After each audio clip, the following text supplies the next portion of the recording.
ទីគោរពមកកាន់កម្មវិធីដំណើរកំសាន្តជាមួយខ្ញុំចានៅថ្ងៃនេះខ្ញុំនឹងនាំអារម្មណ៍លោកអ្នកមកទស្សនានៅរមណីយដ្ឋានរៀងថ្លៃឆ្នេរបន្តិចប្រចាំខេត្តពោធិ៍សាត់ហើយលោកអ្នកប្រកាសជាឆ្ងល់ហើយនៅពេលដែលឃើញនេះខ្ញុំកំពុងតែស្ថិតនៅលើទូកថាតានៅថ្ងៃនេះកម្មវិធីដំណើរកំសាន្តជាមួយខ្ញុំនឹងនាំអារម្មណ៍លោកអ្នកទៅទស្សនានៅកន្លែងណាហើយឥឡូវនេះគឺនឹងខ្ញុំអាចប្រាប់បានថានេះខ្ញុំគឺសូមនាំអារម្មណ៍លោកអ្នកមកទស្សនានៅក្នុងរមណីយដ្ឋានទេសចរមួយដែលមានភាពតាក់ទាញខ្លាំងពិសេសនោះគឺពីសំណាក់ភ្ញៀវទេសចរបរទេសតែម្ដងដែលស្ថិតនៅក្នុងខេត្តពោធិ៍សាត់គឺជាភូមិបណ្ដែតទឹកនៅលើបឹងទន្លេសាបហើយគឺមិនពិបាកនៅក្នុងការមកទស្សនាទេប្រសិនបើលោកអ្នកចាប់អារម្មណ៍ជាមួយនឹងរមណីយដ្ឋានទេសចរមួយនេះដែលនៅពេលដែលលោកអ្នកធ្វើដំណើរពីរាជធានីភ្នំពេញនៅពេលដែលលោកអ្នកមកដល់ស្រុកក្រកនៃខេត្តពោធិ៍សាត់លោកអ្នកបត់មកខាងស្ដាំដៃមកហើយចូលមកខាងក្នុងត្រឹមតែ5គីឡូប៉ុណ្ណោះលោកអ្នកនឹងបានមកដល់នៅកន្លែងចំណតទូកដែលរៀបចំសម្រាប់ដឹកភ្ញៀវទេសចរដល់លេងកម្សាន្តក្នុងរមណីយដ្ឋានទេសចរមួយនេះដូច្នេះឥឡូវនេះខ្ញុំសូមជម្រាបលោកអ្នកទស្សនាទេសភាពខ្លះៗពិសេសនោះគឺទស្សនវិជ្ជានិងទេសភាពក៏ដូចជាការរស់នៅរបស់ប្រជាពលរដ្ឋដែលពួកគាត់ស្ថិតនៅក្នុងភូមិកំពង់ហ្លួងស្ថិតនៅក្នុងទឹកដីខេត្តពោធិ៍សាត់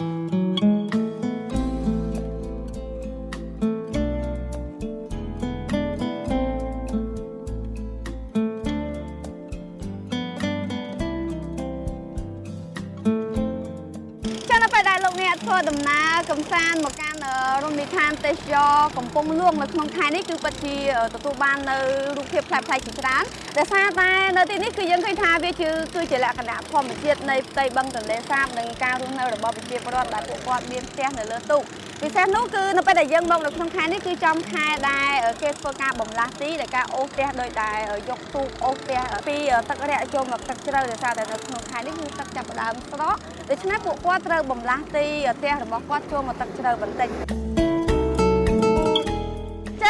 ម្យ៉ាងទៀតនៅពេលដែលយើងចេញផុតពីភូមិរបស់ប្រជាពលរដ្ឋបន្តិចនៅពេលដែលយើងមកដល់ទីតាំងមួយនេះគឺយើងឃើញថាគឺនៅខាងក្រៅនេះខ្ញុំនេះគឺជាសកម្មភាពនេសាទរបស់ប្រជាពលរដ្ឋដែលពួកគាត់មានទីលំនៅនៅទីនេះហើយភាគច្រើននោះគឺក្រៅពីមុខរបរលក់ដូរអីនៅតាមផ្ទះគឺពួកគាត់ក៏ជាប្រជានេសាទដែលប្រកបដោយមុខរបរនេសាទម្យ៉ាងនៅខែនេះគឺជាខែដែលសម្បូរទៅដោយត្រីប្រហុកពីព្រោះថានៅពេលដែលយើងបានធ្វើដំណើរជុំនៅក្នុងភូមិក្លិនទីមួយដែលយើងទទួលបានគឺក្លិនគេធ្វើប្រហុកឈ្ងុយពេញតំបន់ទេសចរនេះតែម្ដង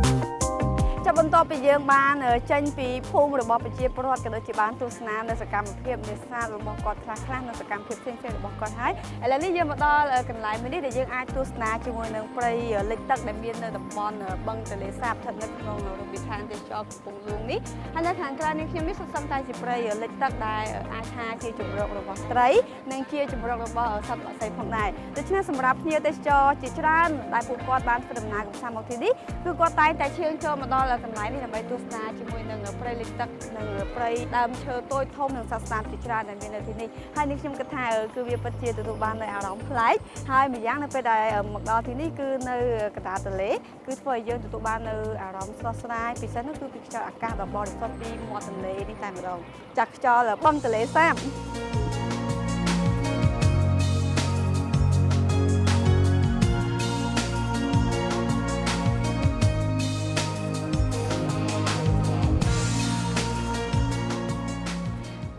នៅខាងមុខរបស់នាងខ្ញុំនេះលោកអ្នកពិតជាបានឃើញជាមួយនឹងព្រៃលិចទឹកដែលមានដើមឈើធំអាចទស្សនាបានជារួមតែម្ដងគឺអត់មានផ្លូវតូចជាងនេះទេហើយម្យ៉ាងនៅពេលដែលយើងចេញផុតព្រៃនេះបន្តិចគឺជាបឹងទន្លេសាបតែម្ដងដែលមានផ្ទៃទឹកធំលហលហេវលហាច់លហឹមល្វឹងល្វើយតែម្ដង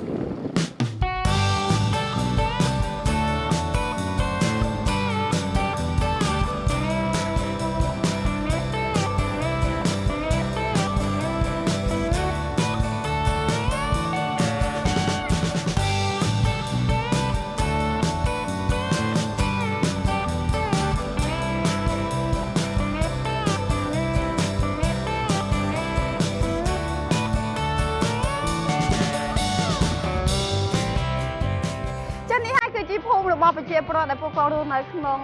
ភូមិកំពង់ហ្លួងហើយនេះគឺជាសកម្មភាពនៃការបំលាស់ទីរបស់ពួកគាត់ដែលពួកគាត់មានទូកតូចហើយ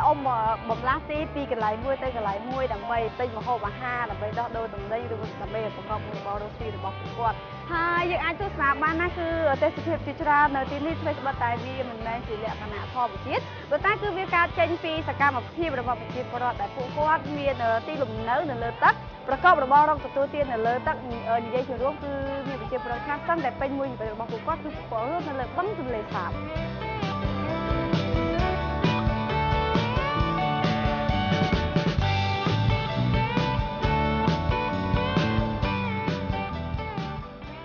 សម្រាប់ការរស់នៅរបស់ប្រជាពលរដ្ឋនៅក្នុងភូមិបណ្ដែតទឹកទាំងអស់នេះក្រៅពីផ្ទះរបស់ពួកគាត់ចំណែកដែលពួកគាត់ប្រកបនៅមុខរបររកទទួលទានក៏ដូចជាសាលារៀនមន្ទីរពេទ្យទីសហការសន្តិសុខរបស់កម្លាំងសមត្ថកិច្ចដែលការពារនៅសុខភាពរបស់ពួកគាត់ក៏មាននៅវត្តដែរដើម្បីឲ្យពួកគាត់គឺអាចធ្វើបុណ្យទៅតាម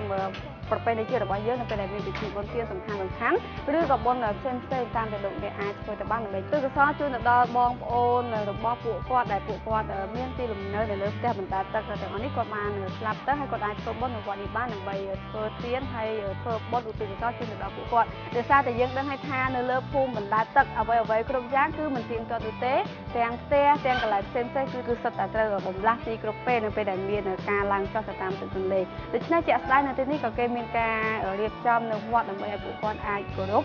ពិសេសនោះគឺដើម្បីធ្វើបុណ្យទានតែម្ដងតែយើងចូលទៅក្នុងទាំងអស់គ្នាដើម្បីដុតធូបសូមនៅសេចក្តីសុខសម្រាប់ការធ្វើដំណើរកម្សាន្តរបស់ពួកយើងមកកាន់ខេត្តពោធិ៍សាត់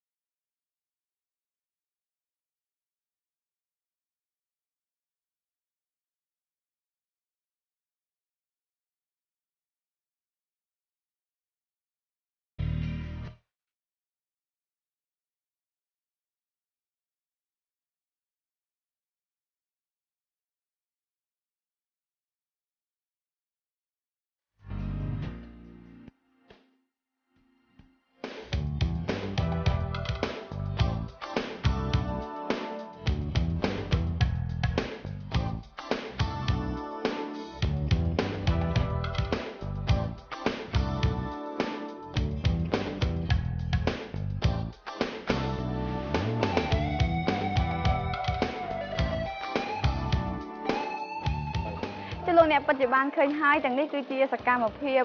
ការដោះត្រីរបស់ពួកគាត់បន្ទាប់ពីពួកគាត់បានយកមងទៅដាក់នៅកន្លែងនេះខ្ញុំបានបង្ហាញនេះនៅកន្លែងបឹងទន្លេសាបនេះហើយត្រីនេះគឺគាត់ប្រាប់ថាចំពោះក្រឡាមងប្រភេទនេះគឺអាចធ្វើបានដាក់បានជាមួយតែត្រីដែលគេយកទៅធ្វើត្រីប្រហុកតែប៉ុណ្ណោះហើយម្យ៉ាងដោយដែលខាងដើមខ្ញុំបានជម្រាបជូនលោកអ្នកថានៅក្នុងខែនេះគឺនៅពេលគ្រាន់តែយើងចាប់ផ្ដើមឡើងទូកភ្លាមចូលមកទស្សនានៅក្នុងភូមិរបស់ប្រជាពលរដ្ឋនៅទីនេះគឺយើងចាប់ផ្ដើមធំក្លិនជាមួយនឹងការធ្វើប្រហុករបស់ប្រជាពលរដ្ឋដែលរស់នៅទីនេះចាហើយបន្តិចទៀតនាងខ្ញុំក៏នឹងនាំអារម្មណ៍លោកអ្នកទៅភ្លក់នៅម្ហូបអាហារឆ្ងាញ់ៗដែលជាម្ហូបអាហាររបស់បងប្អូនដែលពួកគាត់រស់នៅទីនេះហើយយើងនឹងភ្លក់នៅក្នុងផ្ទះប្រជាពលរដ្ឋដែលពួកគាត់មានផ្ទះនៅលើទឹកនៅទីនេះតែម្ដងដូច្នេះខណៈនេះនាងខ្ញុំសូមពេលលោកអ្នកសម្រាប់បន្តិចសិន